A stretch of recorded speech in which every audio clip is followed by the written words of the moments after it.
আপনারা তো বাড়িতে অনেক রকম পিঠে বানিয়ে খান, একবার আমার মতো করে এই ঝিনুক পিঠেটা বানিয়ে দেখবেন, এতটাই লোভনীয় হয় যে একটা দুটো খেলে কিন্তু মন ভরবে না। তো বন্ধুরা, আজকের এই ঝিনুক পিঠাটা কত সুন্দরভাবে সিদ্ধ হয়েছে। নমস্কার বন্ধুরা, রূপার রন্ধনশালায় আপনাদের সকলকে অনেক অনেক স্বাগত জানিয়ে চলে এসেছি প্রতিদিনের মতো আবার একটা নতুন রেসিপি নিয়ে। আর আজকের আমি একটা দারুণ স্বাদের পিঠের রেসিপি আপনাদের সাথে শেয়ার করব। আর আজকে আমি বানাবো শামুক পিঠা। আর এই পিঠেটা বানাতে যেমন মজা, দেখতে তো বন্ধুরা দুর্দান্ত হয়, আর শুধু দেখতে নয় খেতেও কিন্তু অনেক সুন্দর হয়। তো আপনারা সঙ্গে থাকুন আর প্রথম থেকে শেষ পর্যন্ত পুরো রেসিপিটা দেখতে থাকুন। আশা করি আজকের রেসিপিটা আপনাদের ভালো লাগবে। আর আজকের রেসিপিটা ভালো লাগলে চ্যানেলটা সাবস্ক্রাইব করে পাশে থাকবেন। আর পিঠে মানে তো নারকেল, তো আজকের পিঠের জন্য আমি এখানে একটু নারকেল নিয়েছি, আর নারকেলটা এরকম ছোট ছোট টুকরো করে কেটে নিয়েছি। তো অল্প একটু নারকেল হলেই হয়ে যাবে। আর এখানে আমি একটা মিক্সি জার নিয়েছি, আর এই নারকেলের টুকরোটা আমি মিক্সি জারের মধ্যে দিয়ে দিচ্ছি। আর এখন আমি এই নারকেলটা মিক্সিতে কিন্তু খুব ভালো করে পেস্ট করে নিয়ে আসবো। তো দেখুন, নারকেলটা তো মিক্সিতে খুব ভালো করে পেস্ট করে নিয়ে চলে এসেছি। আর এবার আমি পেস্ট করা নারকেলটা একটা জায়গাতে করে নিয়ে নিচ্ছি। তো আমি নারকেলটা পেস্ট করে নিয়েছি। তো আপনাদের কাছে যদি শুকনো নারকেলের গুঁড়ো থাকে তো সেটা দিয়ে কিন্তু পিঠাটা বানাতে পারেন। তো দেখুন, সম্পূর্ণ নারকেলের পেস্ট আমি বাটিতে করে নিয়ে নিয়েছি। আর এবার এখন আমি উনুনটা জ্বেলে দেব।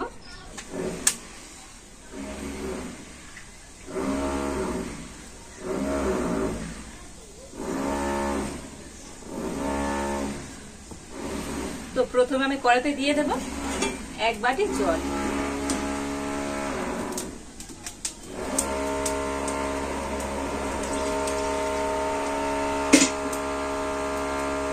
আর জলের মধ্যে আমি একটু সামান্য পরিমাণ লবণ দিয়ে দিচ্ছি। তো বন্ধুরা, আপনারা তো একটা আওয়াজই শুনতে পাচ্ছেন, তো পাশে একজনদের বাড়ি কাজ হচ্ছে, তো ইলেকট্রিকের, সেই কারণে আওয়াজটা হচ্ছে। কি আর করা যাবে, প্রতিদিনের রান্না তোমার করতে হবে, একটু কষ্ট করে হলেও রেসিপিটা দেখে নেবে। আর এবার আমি জলের মধ্যে দিয়ে দেবো যে নারকেলটা পেস্ট করে নিয়েছি, সেই নারকেলটা।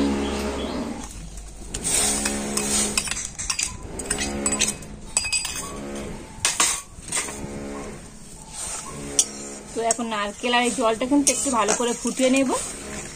তো নারকেলটা একটু ফুটিয়ে নিয়েছি, এতে করে কিন্তু নারকেলটা ভালো মতো সিদ্ধ হয়ে যাবে। আর এবার আমি দিয়ে দেবো ময়দা। তো যে বাটির মাপ করে আমি 1 বাটি জল দিয়েছি, তো সেই বাটির মাপ করে দিয়ে দেবো 1.5 বাটি ময়দা।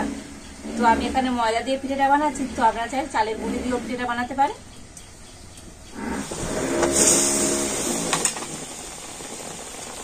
আর এই 1/2 বাটি, তো মোট আমি 1.5 বাটি ময়দা দিয়েছি। আর এখন আমি এই জলের সাথে ময়দাটা খুব ভালো করে মিশিয়ে নেব। তো এইভাবে কিন্তু ভালো করে মিশিয়ে নিতে হবে। তো দেখুন, জলের সাথে ময়দাটা কিন্তু এইভাবে মিশিয়ে নিয়েছি। আর এবার আমি এটা নামিয়ে নেব।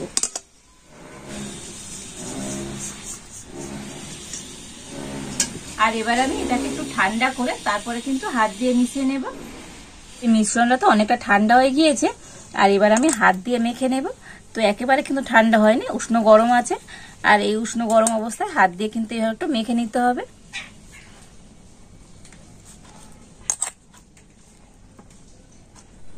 আর এই ডোটা কিন্তু খুব সুন্দর একদম মসৃণ করে মেখে নিতে হবে। আর আমি আজকে যেমন ভাবে মাপ করে আর পিঠেটা বানাচ্ছি, তো আপনারা এইভাবে বানাবেন, দেখবেন দারুণ হবে। তো 1.5 বাটি ময়দার জন্য কিন্তু 1 বাটি জল অবশ্যই দরকার। আর আমার কিন্তু এখানে কোনো জল কি ময়দা আর লাগেনি, ওটাতেই কিন্তু মাখানো হয়ে গিয়েছে। আর ডোটা কিন্তু টাইট টাইট করে মাখাতে হবে। তো দেখুন, এই ময়দাটা কিন্তু খুব সুন্দর একদম মসৃণ করে মেখে নিতে হবে। আর কত সুন্দর করে মেখে নিয়েছি দেখুন। আর দেখুন বন্ধুরা, এরকম টাইট টাইট করে কিন্তু মাখতে হবে। আর এবার আমি এটার থেকে একটুখানি লেচি কেটে নেব। তো লেচি কেটে নিলে তো সমস্ত পিঠেগুলো কিন্তু একই মাপ হবে, তাতে করে পিঠেগুলো দেখতে ভালো লাগবে। তো আমি এইরকম একদম ছোট ছোট করে লেচি কেটে নিচ্ছি।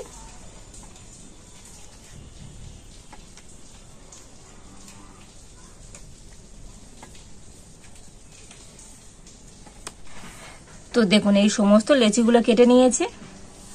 আর এবার আমি শামুক পিঠে বানানোর জন্য এখানে 2টো চিরুনি নিয়েছি। তো এই চিরুনি দুটো কিন্তু নতুন, তো এই নতুন চিরুনি আমি কিনে এনে আর ব্যবহার করছি।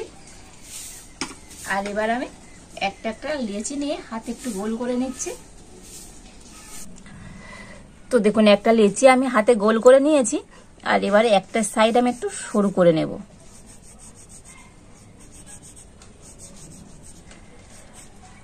তো দেখুন এইভাবে কিন্তু করে নিতে হবে, একটা সাইড সরু।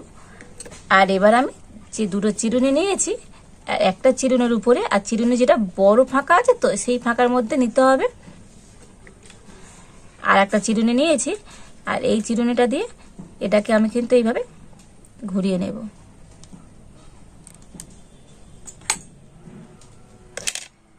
তো দেখুন কত সুন্দর একটা শামুক পিঠা তৈরি হয়ে গিয়েছে, কত সুন্দর দেখতে হয়েছে দেখুন।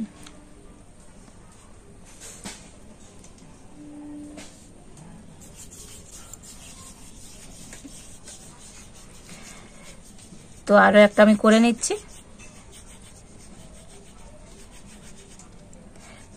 তো এগুলো কিন্তু দেখে একটু ভালো করে বুঝে নিতে হবে যে আমি কিভাবে করছি।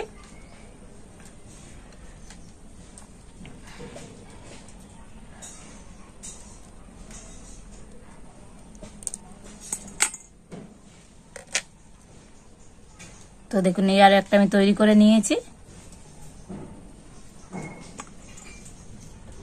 তো দেখুন আরো একটা আপনাদেরকে দেখিয়ে দিচ্ছি।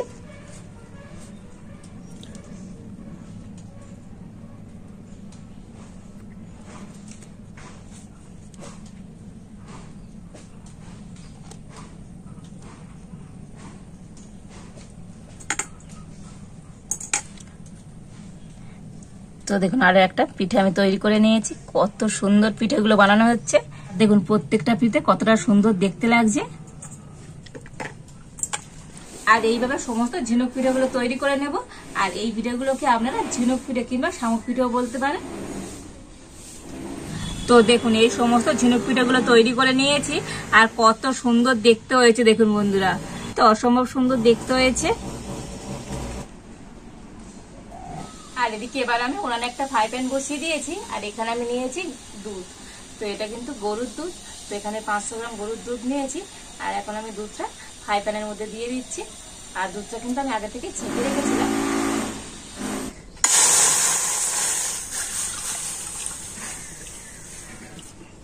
আর এই দুধের মধ্যে দুটো এলাচ আমি ফাটিয়ে নিয়ে দিয়ে দিচ্ছি।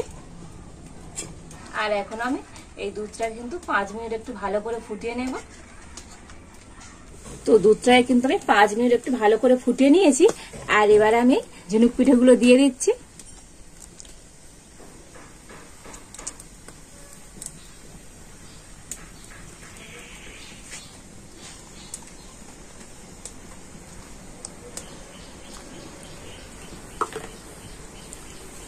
আর এখানে কিন্তু পিঠেগুলো গায়ে খুন্তি দেবো না। তো এই পিঠেগুলো হতে তো খুব বেশি সময় লাগে না, প্রায় 10 মিনিট কিন্তু পিঠেগুলো এইভাবে আমি রান্না করে নেব। আর এখন তো পিঠেগুলো দিয়েছি, দেখলেন তো একদম সবই তো দুধের মধ্যে ডুবে আছে। আর পিঠেগুলো হয়ে যাবে যে কি করে আপনারা বুঝবেন সেটাও আপনাদেরকে বলে দেবো। তো দেখুন দুধের মধ্যে তো পিঠেগুলো কিন্তু 10 মিনিট খুব ভালো করে ফুটিয়ে নিয়েছি। আর দেখুন দুধটা কিন্তু অনেকটাই ঘন হয়ে গিয়েছে। আর পিঠেগুলো কিন্তু সিদ্ধ হওয়ার পরে দেখবেন দুধের উপর কিন্তু এইভাবে ভেসে উঠবে। তো তা না হলে আপনারা একটু খুন্তি দিয়েও এইভাবে একটু চেক করে দেখে নিতে পারেন। তো দেখুন পিঠেগুলো কিন্তু খুব ভালো মতো সিদ্ধ হয়ে গিয়েছে। আর এবার আমি এর মধ্যে দিয়ে দেবো চিনি। তো চিনিটা এখানে গুঁড়ো করা ছিল বলে তো আমি গুঁড়ো চিনি 1 বাটি দিয়ে দিচ্ছি, এই ছোট বাটির। তো এখানে মোটামুটি 4 চামচ গুঁড়ো চিনি আছে। তো মিষ্টিটা অবশ্যই আপনারা আমাদের স্বাদ মতনই দেবেন। আর চিনিটা কিন্তু অবশ্যই পিঠেগুলো সিদ্ধ হওয়ার পরে তবে দেবেন। তো চিনিটা দিয়ে আর 2 মিনিটের মতন একটু ফুটিয়ে নেব, নিলেই কিন্তু আজকের আমার এই ঝিনুক পিঠেগুলো একেবারে রেডি হয়ে যাবে। চিনিটা দিয়ে কিন্তু আরো 2 মিনিট ফুটিয়ে নিয়েছি। আর আজকের আমার এই ঝিনুক পিঠেগুলো একেবারে রেডি হয়ে গিয়েছে। আর এখন আমি নামিয়ে নেব। আর দেখুন বন্ধুরা এই পিঠেগুলো তো এই দুধের মধ্যে কিন্তু আরো কত বড় বড় হয়ে গিয়েছে, কত সুন্দর হয়েছে দেখুন।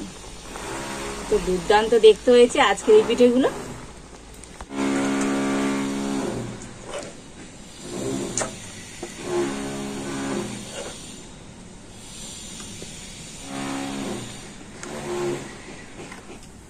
দেখেছেন তো বন্ধুরা আজকের এই ঝিনুক পিঠেগুলো কতটা সুন্দর হয়েছে।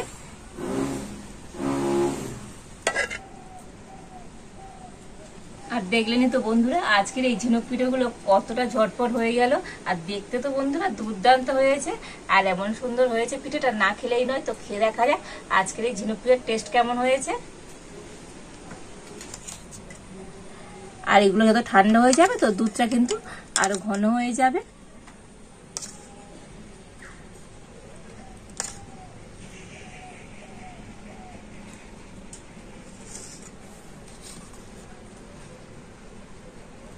আর দেখুন বন্ধুরা, ঝিনুক পিঠেটা কত সুন্দরভাবে সিদ্ধ হয়েছে। দেখুন, দেখেছেন তো বন্ধুরা, আজকের এই ঝিনুক পিঠেটা কত সুন্দরভাবে সিদ্ধ হয়েছে।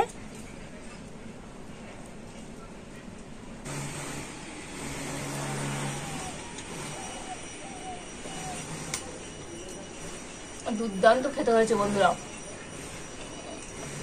অসম্ভব সুন্দর টেস্ট হয়েছে।